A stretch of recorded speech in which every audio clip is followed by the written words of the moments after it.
Një paralajmërim alarmant për krizën energjetike globale ka ardhur nga Agjencia Ndërkombëtare e Energjisë, e cila sinjalizon pasoja të drejtpërdrejta për transportin ajror dhe ekonominë botërore.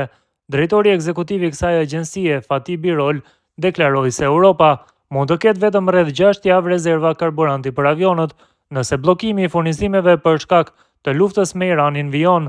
Sipas tij, kjo situatë mund të çojë shumë shpejt në anulime fluturimesh në të gjithë kontinentin e vjetër. Birol e cilësoi krizën aktuale si një nga më të mëdhat energjetike që bota ka përjetuar ndonjëherë, duke theksuar se bllokimi i ngushticës në Hormuz po pengon furnizimin me naftë, gaz dhe burime të tjera jetike. Ai paralajmëroi se ndikimi do të jetë i gjerë, duke përfshirë rritjen e çmimeve të karburanteve, energjinë elektrike dhe inflacionin global. Sipas tij, vendet më të goditura do të jenë ato në zhvillim, veçanërisht në Azi, Afrikë dhe Amerikën Latine, por në fund askush nuk do të jetë imund ndaj kësaj krize. Asnjë vend nuk do t'i shpëtojë ndikimit të saj, u shpreh Birol. Në të njëjtën kohë, kompanitë ajrore kanë nisur të ndjejnë presionin e kostove në rritje.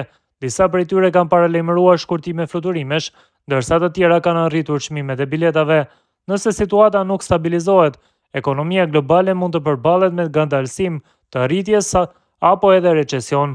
Birol theksoi gjithashtu se dëmet në infrastrukturën energjetike në rajonin e Gjirit Persik janë tepër të mëdha dhe mund të duhen deri në 2 vite për rikthimin në nivelet para konfliktit, duke e bërë krizën edhe më të thellë dhe afatgjatë.